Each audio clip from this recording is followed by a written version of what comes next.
जी अस्सलाम वालेकुम। यासीन आपके साथ हाजिर है मॉर्निंग ब्रीफिंग में।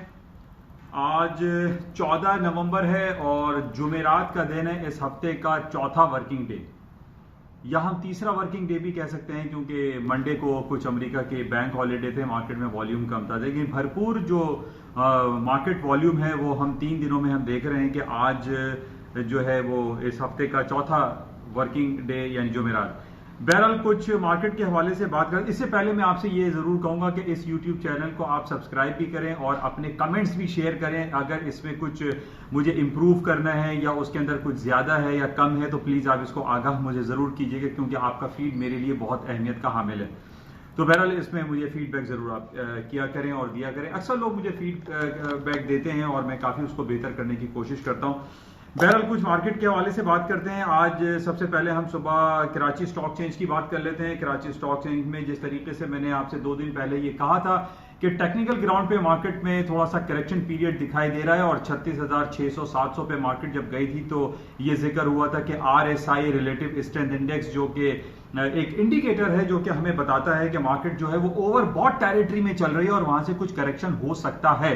और कुछ यही सूरत हाल हमने कराची स्टॉक चेंज PSS जो इंडेक्स है उसमें हमने ये देखा कि मार्केट थोड़ा सा डाउन साइड पर हुई, मंदी हुई और उसके बाद दोबारा से तेजी होना शुरू हो गई।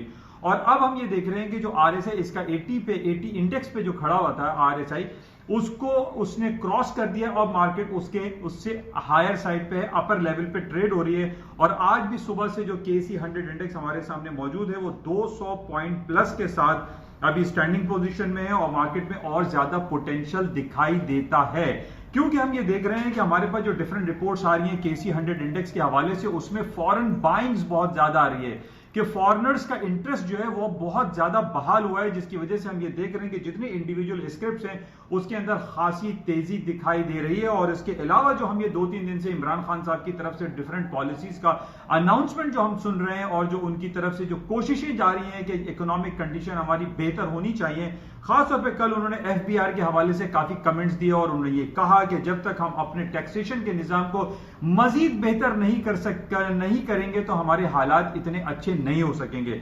बहरहाल इस हवाले से काफी इंप्रूवमेंट आ रही है। वो FBR को और अपनी फाइनेंस मिनिस्ट्री को काफी एक्टिवेट करते हुए दिखाई देते हैं, जिसकी वजह से एक पॉजिटिविटी हमें दिखाई दे रही है KC 100 इंडेक्स में।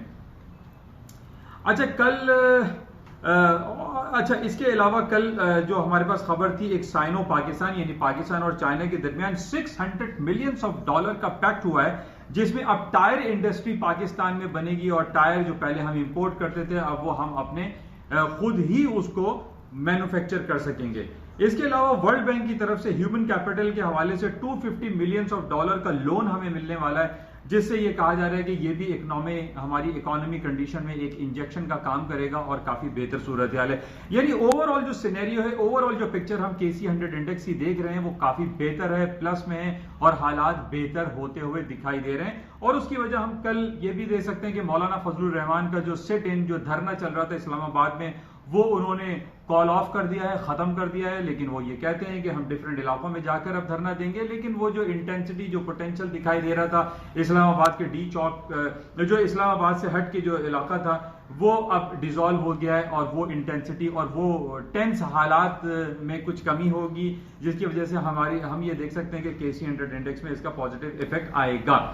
बहरहाल इसके अलावा जो हमारे पास और जो खबरें हैं, एक खबर नवाज शरीफ के हवाले से कल बहुत अच्छा पाकिस्तान की गवर्नमेंट ने ऐलान किया है कि 7.5 अरब रुपए एक इंडेमिनिटी फॉर्म के तौर पर जमा करा दें और नवाज शरीफ जिस मुल्क में भी जाना चाहें वो जा सकते हैं। और मैं समझता हूं कि नून लीग को इस हवाले से बहुत सीरियसली सोचना चाहिए कि उनकी जिंदगी ज्यादा इंपॉर्टेंट है या 7.5 अरब। तो 7.5 अरब दे दें, इंडेमिनिटी फॉर्म फिल कर दें और नवाज शरीफ वहां चले जाएं, इलाज करवा कर वापस आ जाएं। हमारी सबकी दुआएं उनके साथ हैं कि अल्लाह ताला उनको जो है जल्द सेहतयाबी अता फरमाए। और नून लीग को इसके बारे में ज्यादा सोचना चाहिए कि वो 7.5 अरब कहीं भी अपने कोलैटरल या जितने भी डिफरेंट जो उनके मेंबरान हैं वो कुछ पैसे जमा करके इंडेमिनिटी फॉर्म जमा कर दें। ये मेरी सलाह है, मशवरा है, क्योंकि नवाज शरीफ साहब की सेहत हम सब के लिए बहुत अजीज है।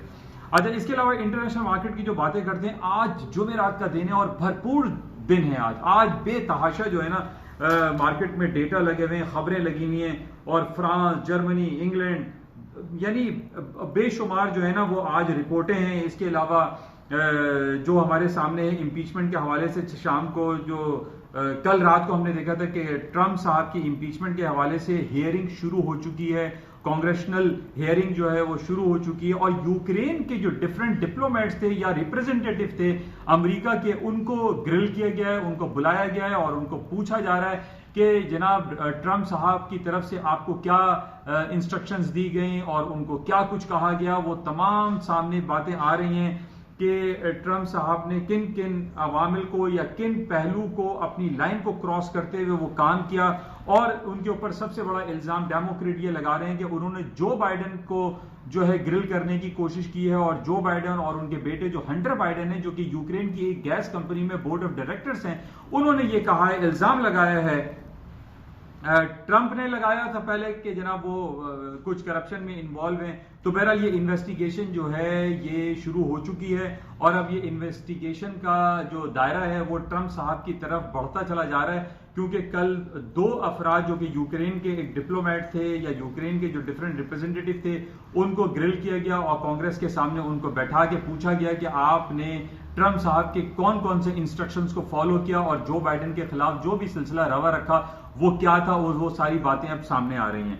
बहरहाल इसको देखते हैं और आज इनकी हियरिंग नहीं होगी, अब हियरिंग कल होगी यानी जुमे वाले दिन। ये वेडनेसडे एंड फ्राइडे की इसकी डेट थी। अच्छा, इसके साथ ही जो हमारे पास 2 दिन की एक टेस्टिमनी चल रही है फेडरल रिजर्व बैंक के चेयरमैन मिस्टर जबी पाल, उनकी टेस्टिमनी कल भी थी और आज भी है और आज हम फिर उसमें चेक करेंगे उनकी टेस्टिमनी में कि क्या आया अमेरिका अपनी इस साल की आखिरी फेडरल ओपन मार्केट कमेटी की जो मीटिंग होगी, क्या उसमें वो इंटरेस्ट रेट कट करता हुआ दिखाई देता है या नहीं। ये बड़ा इंपॉर्टेंट होगा और इसको हम इनकी टेस्टिमनी में इस तमाम बातों को चेक करेंगे। अच्छा, इसके अलावा जो खबरें हमारे पास और दूसरी चल रही हैं वो गोल्ड के हवाले से हम कह सकते हैं कि कल 2 दिन से हम देख रहे हैं कि फलस्तीन, इसराइल और गजा में कुछ हालात टेंस दिखाई दे रहे हैं। तकरीबन 23 लोग हलाक हो चुके हैं। इसराइल ने कुछ फायर किया, फिर रिटेलिएशन में गजा की तरफ से कुछ फायर हुआ और उनके एक इस्लामिक लीडर जो हैं मिस्टर अता, उनको हलाक कर दिया गया है और तकरीबन अब तक 23 लोग वहां मारे जा चुके हैं। अच्छा, अब जितने भी, जैसे मैंने आपसे ये कहा है कि जब भी हम ये देखते हैं कि टेंस हालात और हालात दगड़गुम होते हैं, खासतौर पे अरब साइड पे, उसमें गोल्ड की मार्केटों में खासी तेजी दिखाई देती है। अच्छा, गोल्ड की मार्केट ऊपर जाने की 2 वजूहत हैं। एक तो टेक्निकल ग्राउंड पे मैंने आपसे ये कहा था कि 1440 बड़ा इंपॉर्टेंट सपोर्टिंग लेवल है और रहा, और 3 दिन पहले हमने ये देखा कि 1445 का मार्केट ने लो किया और उसके बाद यानी आप 40 और 45 लगभग वो इंपॉर्टेंट सपोर्टिंग लेवल थे। वहां से मार्केट ने जब उठना शुरू किया तो तकरीबन अभी 1465 के करीब मार्केट चल रही है। तो अब फिलहाल जिस तरीके से टेक्निकल और जो हमारे पास फंडामेंटल न्यूज है, यानी गजा और इसराइल और फलस्तीन के दरमियान जो हालात खराब होते हुए दिखाई दे रहे हैं, उस बेस पे गोल्ड की कीमतों में खातिर खा इजाफा हो सकता है और टेक्निकल ग्राउंड पे 1480 तक इसकी मार्केट जा सकती है। तो बहरहाल इस लेवल को आप जहन में रखें, 1440 और 1480 के दरमियान मार्केट इज वेरी इंपॉर्टेंट। अच्छा, इसके अलावा जो गोल्ड को सपोर्ट कर रही है, जो निगेटिव खबरें हमारे पास होती हैं, उसमें एक सिलसिला जो हांगकांग और कश्मीर के हवाले से मैं काफी 2-3 महीने से आपसे बयान करता चला आ रहा हूं कि हांगकांग में जो वायलेंस है वो थोड़े दिन के लिए रुकते हैं और पता ये चलता है कि फिर दोबारा से उसमें शिद्दत आमेजी शुरू हो जाती है। और अभी 3-4 दिनों से हम ये देख रहे हैं कि हांगकांग में वायलेंस दोबारा से इरप्ट हो चुके हैं और काफी वहां पे हालात खराब हैं। और खास तौर पे जो चाइना से स्टडी के लिए जो स्टूडेंट्स आए हुए होते थे हांगकांग में, वो उन्होंने अब इवैक्यूएशन शुरू कर दिया है, वहां से जाना शुरू कर दिया, क्योंकि उनको ये दिखाई दे रहा है कि हांगकांग के हालात में काफी खराबी दिखाई दे रही है। अच्छा, अब हांगकांग, जो कि मैंने जैसे पहले भी आपसे ये कहा था कि हांगकांग यहाँ पे एशिया पैसिफिक में उसकी रेटिंग बहुत बेहतरीन है और इकोनॉमिक हालात बहुत बेहतर हैं हांगकांग के। अब यहाँ पर जो इस पॉलिटिकल अनसर्टेनिटी है उसकी वजह से काफी हालात खराब होने की वजह से वहां पे बिजनेस एक्टिविटी कम होती चली जा रही है और जिस तरीके से स्टूडेंट ने वहां पे इवैक्यूएट करना शुरू कर दिया है और दूसरे जो वहां पे जो टूरिज्म थी वो टूरिज्म भी वहां पे कम तरीन दर्जे पर अभी आ गई है, जो कि काफी प्रॉब्लम हमें दिखाई दे रही है इस हवाले से। तो ये इकोनॉमिक जो हालात हैं उसमें काफ़ी कमी दिखाई दे रही है। बहरहाल इसको हमें देखना पड़ेगा। जिस तरीके से पिछले दिनों हमारे पास मूडी की रेटिंग एजेंसी की तरफ से रिपोर्ट आई थी और IMF की तरफ से जो रिपोर्ट आई थी उसमें ये कहा जा रहा था कि दुनिया की जो ग्लोबल फोरकास्ट है वो डाउनग्रेड हुई है, जो ग्रोथ फोरकास्ट है उसमें डाउनफॉल आया है। तो ये काफ़ी निगेटिव हो जाता है और जिसकी वजह से हम ये कह सकते हैं कि स्टॉक मार्केट में थोड़ी सी करेक्शन हो सकती है। लेकिन मैं आपसे काफी अरसे से ये बात कर रहा हूं कि ये खराब खबरें हमारे पास आती हैं लेकिन इसका नेगेटिव इंपैक्ट स्टॉक मार्केट पे नहीं पड़ता। जैसे पिछले 2016 से हम ये देख रहे हैं कि जनाब ट्रंप के हवाले से बहुत खबरें थी कि जनाब वो आ रहे हैं और मुसलमानों का आना बंद कर देंगे और मैक्सिको पे दीवार खड़ी कर देंगे ताकि वहां पे जो ड्रग ट्रैफिकर्स हैं या इलीगल इमिग्रेंट्स हैं वो ना आ सकें। लेकिन हम ये देख रहे हैं कि इसके बावजूद अमेरिका की स्टॉक मार्केटें डाउन नहीं हो रही हैं। अमेरिका की स्टॉक मार्केटें तारीख की बुलंद तरीन सतहों को छूती हैं और तोड़ती चली जा रही हैं। तो मैं ये नहीं कह सकता कि जनाब ये जो खबरें हमारे पास बैड न्यूज आ रही हैं हांगकांग के हवाले से या ब्रेग्जिट के हवाले से या यूरोपियन यूनियन और अमेरिका के दरमियान जो टैक्सेशन के हवाले से जो बातें हो रही हैं उससे अमेरिका की स्टॉक मार्केटों में कोई डाउनफॉल आए, नहीं हो रहा। तो बहरहाल ये दो बातें हैं कि अमेरिका और यूरोपियन यूनियन, अमेरिका और चाइना के दरमियान जो हालात हैं वो डिफरेंट है और अमेरिका की स्टॉक मार्केट जो है वो हाई पे हाई बनाती चली जा रही हैं। बहरहाल इसको हमें देखना पड़ेगा। लेकिन आज एक अर्ली मॉर्निंग सुबह 7 बजे एक बैड न्यूज हमारे पास आई थी। चाइना का इंडस्ट्रियल प्रोडक्शन, कैपेसिटी यूटिलाइजेशन और रिटेल सेल्स जो कि तकरीबन 8-10 साल का वर्स्ट तरीन डेटा आया है। अब देखिए ये खबर हमारे पास हो सकती है कि आज कोई अमेरिका की स्टॉक मार्केट में या दुनिया की स्टॉक मार्केट में या अमेरिका की S&P डाउ जोन्स में डाउनफॉल आ जाए, क्योंकि चाइना एक बड़ी इकोनॉमी है और इसकी रिपोर्ट पे स्टॉक मार्केटों में खासी मंदी हमने अक्सर देखी है। तो ये जो रिपोर्ट हमारे पास सुबह 7 बजे आई है कि चाइना का इंडस्ट्रियल प्रोडक्शन और रिटेल सेल जो बैड आया है, खराब आया है, इस पे स्टॉक मार्केटों में डाउनफॉल आ सकता है। लेकिन फिर मैं आपसे ये बात कहूंगा कि टेक्निकल को हमें मलहूज़े खातिर रखना पड़ेगा और स्टॉक मार्केट में हम ये देख रहे हैं कि इतनी बैड न्यूज आने के बावजूद अमेरिका और दुनिया की स्टॉक मार्केटें डाउनफॉल नहीं हो रही हैं। तो बहरहाल इसको हम चेक में रखेंगे। अच्छा, इसके अलावा कुछ माहौलियाती बातें कर लेते हैं। लाहौर में और न्यू दिल्ली में स्मोक का बहुत ज़्यादा चर्चा है। वहाँ पे स्कूल कॉलेजेस बंद कर दिए हैं या बच्चों को मास्क लगाने के लिए कहा गया है लाहौर में और दिल्ली में। और दिल्ली में इसके साथ ही हम ये देख रहे हैं कि प्रिंस चार्ल्स वहाँ पर आए हैं और उनका विजिट भी वहाँ पे चल रहा है। लेकिन जितनी भी हमारे पास जो इंडस्ट्रियल एंड ट्रैफिक पोल्यूशन है उसकी वजह से बहुत ज़्यादा परेशानी हमने अक्सर साल में ये देखे है। जो सर्दियों के मौसम शुरू होते हैं तो उसमें ये प्रॉब्लम शुरू हो जाती है, ख़ासतौर पे दिल्ली में और हमारे पाकिस्तान के लाहौर शहर में। तो ये स्मोक सिचुएशन है, ख़राब हो रही है, जो कि लंग्स का और जो सांस की जो सफोकेशन है वो बहुत ज़्यादा बढ़ जाती है, जिसकी वजह से हम सबको उसमें एहतियात करनी चाहिए। ये कुछ खबरें थी। अच्छा, इसके अलावा दोबारा से मैं थोड़ा सा आपको पाकिस्तान स्टॉक के बारे में एक बात और बताता चलूँ, बल्कि पूरे दुनिया का एक्सपोजर मैं ले लेता हूँ। एक होता है, मैंने कुछ दिन पहले भी आपसे ये कहा था, कंज्यूमर एंड बिजनेस सेंटीमेंट्स। तो अमेरिका का कल मैं थोड़ा सा इसका स्टडी कर रहा था और ये देख रहा था कि पाकिस्तान का इंटरेस्ट रेट जो कि 13 और 14% है, लेकिन दूसरी तरफ हमारे पास जो बिजनेस सेंटीमेंट्स या कंज्यूमर सेंटीमेंट्स हैं वो तकरीबन 45 के इंडेक्स पे खड़ा हुआ है। अब अमेरिका का जब हम कंज्यूमर एंड बिजनेस सेंटीमेंट्स देखते हैं तो 145, 125, 130, 120 अबव 100 चल रहा है। तो अब इसकी वजह से हम ये देख रहे हैं कि जितना, अब जैसे कल इमरान खान साहब ने कहा कि जब तक हमारा बिजनेस एंड कंज्यूमर कॉन्फिडेंस या कॉन्फिडेंस कह लीजिए, लोगों का कॉन्फिडेंस या इंटरनेशनल प्लेटफॉर्म पे पाकिस्तान का कॉन्फिडेंस बहाल नहीं होगा, हमारे यहाँ फॉरेन डायरेक्ट इन्वेस्टमेंट नहीं आ सकती। अब हमारे लिए इसके लिए जरूरी है कि ये जो धरना पॉलिटिक्स है या हमारी जो अपोजिशन का एक स्टांस होता है कि जनाब गवर्नमेंट को गिराओ और उसको काम नहीं करने दो, ये बड़ी नेगेटिविटी होती है जिसकी वजह से हमारा business and consumer sentiments grow नहीं कर पाता।